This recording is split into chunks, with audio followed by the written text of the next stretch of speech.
விஜய் வந்து லெட்டரை படிச்சுட்டு மனசு கஷ்டப்படுறாரு. காவேரி இப்படி பண்ணிட்டியே காவேரி, ஏன் காவேரி இப்படிலாம் பண்ண?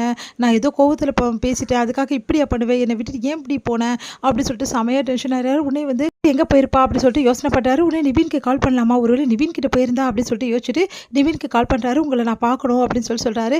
சரின்னு சொல்லிட்டு நிவினை மீட் பண்ண வராரு. சரி எதுக்காக அர்ஜென்ட்டாக பார்க்கணும்னு சொன்னீங்க அப்படின்னு சொல்லிட்டு நிவின் கேட்டோன்னே, அது வந்து என்ன விஷயம் சொல்லுங்கள் சார் அப்படின்னு சொல்லிட்டு கேட்குறாரு. இந்த மாதிரி காவேரி வந்து வீட்டை விட்டு போயிட்டா.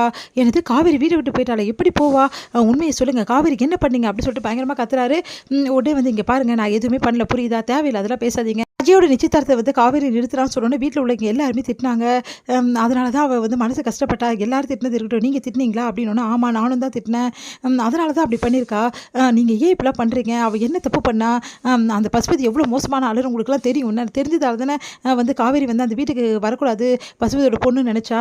இதில் என்னங்க தப்பு இருக்குது, ஏங்க எல்லாரும் அவளை புரிஞ்சிக்கவே மாட்டேங்கிறீங்க, என்ன தவிர அவளை யாருமே புரிஞ்சிக்கவே முடியாதுங்க அப்படின்னு சொன்னோன்னே, எனக்கு புரியுது அப்படின்னு சொல்லிட்டு விஜய் வந்து சொல்கிறாரு.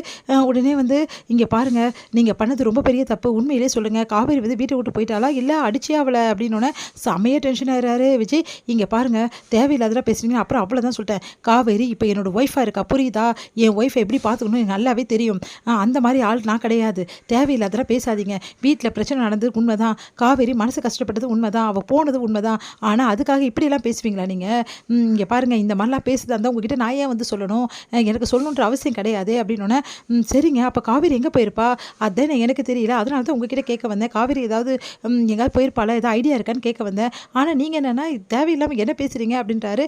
உடனே வந்து இங்கே பாருங்கள், காவேரி வந்து அப்படிப்பட்ட பொண்ணே கிடையாது, வீட்டை விட்டு போகிற அளவுக்கு ஏதோ நடந்திருக்கு, உண்மையை சொல்லுங்கள், நீங்கள் வீட்டை விட்டு போக சொன்னீங்களா, ஆமாம் கோவத்தில் வந்து நீ வீட்டை விட்டு போனாலும் பரவாயில்லன்னு சொல்லிட்டேன் அப்படின்னோடனே, ஏன் சார் இப்படிலாம் பண்ணுறீங்க, காவேரி ஏன் சார் இப்படி கஷ்டப்படுத்துறீங்க எல்லாரும் அப்படின்னு சொல்லிட்டு செமையாக நிவின் டென்ஷன் ஆகிறாரு. சரிங்க உங்களுக்கு எதாவது ஐடியா இருக்கா, எங்கேயாவது போயிருப்பான்னு காவேரிக்கு, எனக்கு எந்த ஐடியாவும் இல்லை. உடனே கண்டிப்பாக வந்து அவள் வந்து போயிருக்கணும்னா அவள் ஃப்ரெண்டு கிட்ட போயிருக்கலாம் அப்படின்னோட, ஃப்ரெண்டா அப்படின்னா, ஆமாம் சென்னையில் அவளுக்கு வந்து ஒரு ஃப்ரெண்டு இருக்காங்க அப்படி சொல்கிறாங்க, சரி அவங்க அட்ரஸ் கொடுங்க நான் போய் பார்க்குறேன் அப்படின்னோடனே, சரி நானும் வரேன் அப்படின்றாரு. இல்லை பரவாயில்ல நானே பார்த்துக்கிறேன் அப்படின்னு சொல்லிட்டு விஜய் வந்து அந்த அட்ரஸை வாங்கிட்டு போகிறாரு. பார்த்தா அவங்க ஃப்ரெண்டு கிட்ட போகிறாரு. இந்த மாதிரி காவேரி வந்து இங்கே வந்தாளா, உங்களுக்கு எதாவது தெரியுமா அப்படின்னு சொல்லிட்டு கேட்குறேன். வேறு யாராவது ஃப்ரெண்ட்ஸ் இருக்காங்களா, வேறு யாரும் சென்னையில் ஃப்ரெண்ட்ஸ் கிடையாது, என்ன தவிர, கண்டிப்பாக காவேரி வந்து ஊருக்கு தான் போயிருக்கணும், என்ன சொல்கிறீங்க அப்படின்னோடனே, ஆமாம் கொடைக்கானல் போயிருக்கணும் காவேரி, கண்டிப்பாக கொடைக்கானலில் தான் இருப்பான்னு எனக்கு தோணுது, அங்கே நிறைய ஃப்ரெண்ட்ஸ் அவளுக்கு இருக்காங்க அப்படின்னோடனே, உண்மையாக சொல்கிறீங்க, ஆமாம் நீங்கள் கொடைக்கானல் போய் பாருங்கள் கண்டிப்பாக காவேரி கிடைப்பா அப்படின்னு சொல்லிட்டு அவங்க ஃப்ரெண்டு சொல்கிறாங்க. சரின்னு சொல்லிட்டு விஜய் வந்து கொடைக்கானலுக்காக கிளம்புறாரு. அடுத்து வந்து விஜய் ரொம்ப ஃபாஸ்ட்டாக வண்டி ஓட்டிட்டு வராரு. வந்து மனசில் ஃபுல்லாகவே வந்து காவேரி பற்றி யோசனை பண்ணிட்டு வராரு. காவேரி கிட்ட பேசுனது பழகினது, அதுக்கப்புறம் காவேரி கிட்ட சண்டை போடுறது எல்லாமே வந்து நினச்சிட்டு வராரு. நான் ரொம்ப பெரிய தப்பு பண்ணிட்டேன் காவேரி, உன்னை நான் அவ்வளோ கஷ்டப்படுத்திருக்கக்கூடாது, எவ்வளோ மனசு கஷ்டமாக இருந்தால் தான் நீ இந்த மாதிரிலாம் பண்ணியிருப்ப அப்படின்னு சொல்லிட்டு விஜய் வந்து மனசு கஷ்டப்பட்டு வண்டி ஓட்டிகிட்டே வராரு. அவங்க அப்பாவும் வந்து பசுபதி பார்க்குறாங்க.